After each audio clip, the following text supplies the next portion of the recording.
নমস্কার বন্ধুরা, শুভ সকাল। তো কেমন আছো তোমরা?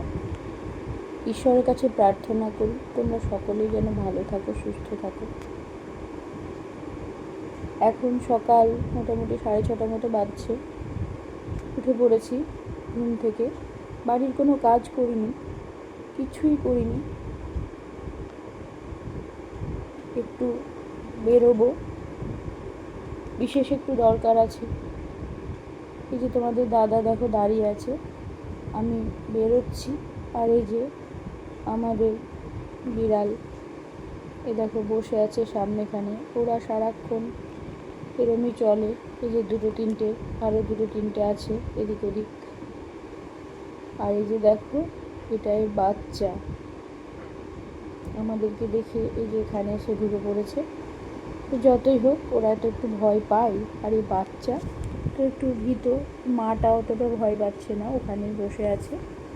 এই দেখো, দেখেছো, দৌড়ে এসে একদম এখানে বসে গেল। তো খুব ছোট্ট ছিল, কিছুদিন আগেও তোমাদের দেখিয়েছি, বেশ ছোট্ট ছিল। এখন দেখছি অনেকটা বড় হয়ে গিয়েছে। আর এই যে এরা সব বসে আছে একটু খাবার পাওয়ার অপেক্ষায়। তো ও দিয়েওছে, ওদেরকে খাবার দিয়েছে।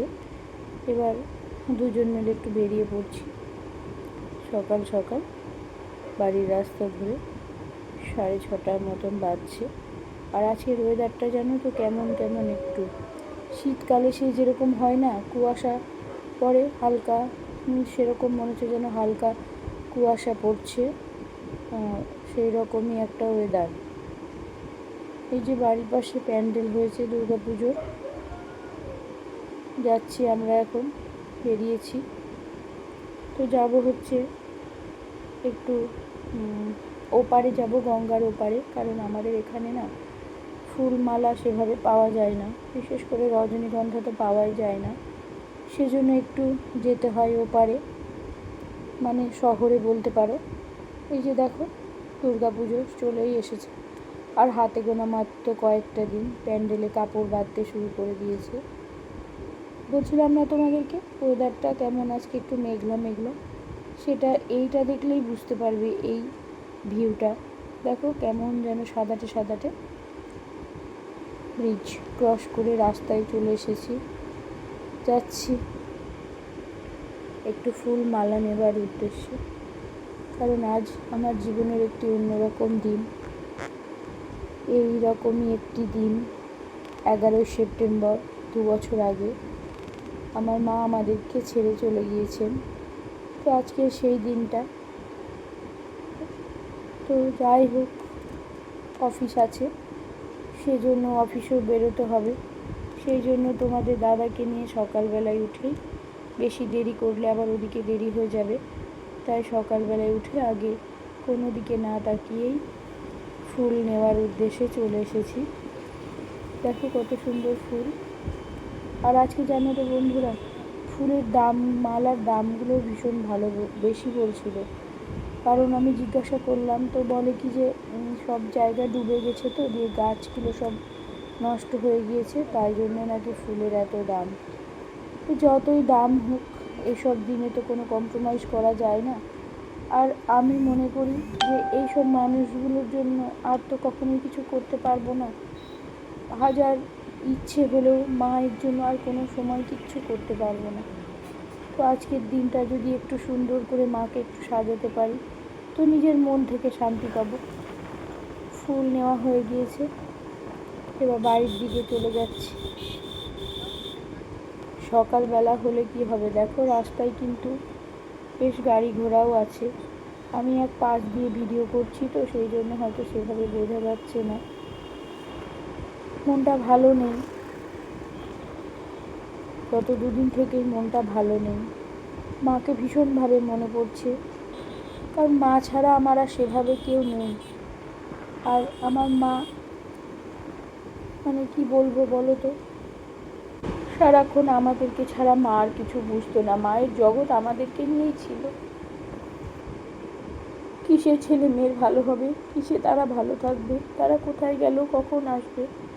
অফিস থেকে হয়তো বাড়ি ফিরবো, হয়তো বৃষ্টি নেমেছে, মায়ের সঙ্গে সঙ্গে ফোন, কিরে কোথায় আছিস, বৃষ্টিতে ভিজে যাসনি তো? কোথাও গিয়েছি, দেরি হচ্ছে। মারা হয়তো এরকমই হয়, তবুও আমি বলছি কোথাও হয়তো গিয়ে একটু আটকে গিয়েছি। কিরে, এখনো আসলি না? কত দেরি? এখনো কি অনেক দেরি হবে? সব সময় একটা চিন্তার ভাঁজ কপালে নিয়ে বসে থাকতো। তো এখন সেইগুলো খুব মিস করি, জানো তো। মা যবে থেকে চলে গিয়েছে, এই প্রশ্নগুলো করার আমাকে আর কেউ নেই। তো সেজন্য হয়তো আরো বেশি মিস করি মাকে। তো চলো, মিষ্টির দোকানে চলে এসেছি, একটু মিষ্টি নিয়ে নিই। আর আজকে যেহেতু বৃহস্পতিবার, ঘরের পুজোও আছে, সেই জন্য একটু সন্দেশও নিয়ে নেব। সেই জন্য দোকানে চলে এসেছি। এই দোকানটা আমাদের বাড়ির কাছেই, তো ওখান থেকে একটু চা নেবার নিয়ে নিই, দিয়ে বাড়ি চলে যাই। বাড়ি চলে এসেছি, দেখো চাও খাওয়া হয়নি, তাই জন্য বাড়ি এসে একটু চা করে নিয়েছি। চাটা খেয়ে নিই, তারপরে স্নান করে পুজো পাড়াটা সেরে নেব। বৃহস্পতিবার একটু সময় লাগবে পুজো দিতে। তোমাদের দাদার অফিস আছে, রান্না করে ওকে খেতে দিতে হবে। সারাদিনের মতো বেরিয়ে যাবে তো। পুজো করতে চলে এসেছি। যা ফুল তুলে এনেছিলাম, বাবাকে বললাম, বাবা তুমি একটু সিংহাসনটা ঠাকুরের সাজিয়ে দাও। বাবা সেই ফুলগুলো দিয়ে যথাসাধ্য চেষ্টা করে ঠাকুরের সিংহাসনটাকে সাজিয়ে দিয়েছি। আর আমিও পুজো করে নিয়েছি। পুজো করে নিয়ে একটু মাকে স্মরণ করে নেব, কারণ এছাড়া তো আর কিছুই নেই। বৃহস্পতিবার যেহেতু, একটু ভালো করে সুন্দর করে ঠাকুরকে একটু গুছিয়ে পুজো দিয়ে নিয়েছি। দেখো, বাবা সিংহাসনটাকে সাজিয়ে দিয়েছে, মালা টালাগুলো দিয়ে বেশ অনেকক্ষণ ধরে বসে বসে বাবা এগুলো করলো। বাবা এগুলো করতে বেশ ভালোবাসে, জানো তো। বাবাকে হয়তো আমি বললাম বলে, কিন্তু বাবাকে না বললেও না, বাবা ফুলগুলো দেখলেই এগুলো করে দিত ঠিক। সময় তো কাটাতে হবে, একলা মানুষ, সঙ্গী হারা মানুষ, তো এইগুলো টুকটাক করে। এইভাবেই দিন চলে যাচ্ছে। এই যে এদিকে দেখো,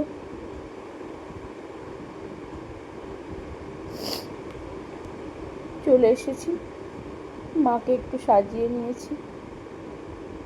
মাকে সাজিয়ে নিয়ে এই যে একটু ধূপ, একটু প্রদীপ, আর একটু সন্দেশ, মিষ্টি, এগুলো মাকে দিয়েছি। তো এইভাবেই মাকে আজকে আমরা স্মরণ করেছি। বিশেষ কিছু করিনি, কারণ ওই যে বললাম না, ভীষণ ব্যস্ত। তো এগুলো তো কি এসে যায়, মাকে স্মরণ করাটাই আসল, তাই না বলো? এই যে প্রত্যেক মুহূর্ত মাকে ছাড়া একাকিত্ব বোধ করি, এইগুলো। এই যে শাশুড়ি মা, শ্বশুর মশাই, এরাও আমাদের ছেড়ে অনেক দূরে চলে গিয়েছে। কাজ করতে করতে দেখো এদিকে ভাত বসিয়ে দিয়েছি, আর এই যে পটল সর্ষে করতে দিয়েছি, কারণ অফিস বেরোতে হবে সারাদিনের মতন, খেতেও হবে। মনে যাই থাক, যত কষ্টই থাক, সব কিছু ভুলে গিয়ে নিজেকে বাঁচতে হবে। ফ্রিজে দেখো মাছ ছিল, বের করে নিয়েছি, আর ওটা হচ্ছে পাবদা মাছ। মাছটা ধুয়ে আবার ফ্রিজে রাখবো, ধোয়া হয়নি, কাল সকালে নিয়ে এসেছিলো। এই যে মাছের ঝোল আর ওই পটল সর্ষে, ব্যাস এইটুকুই।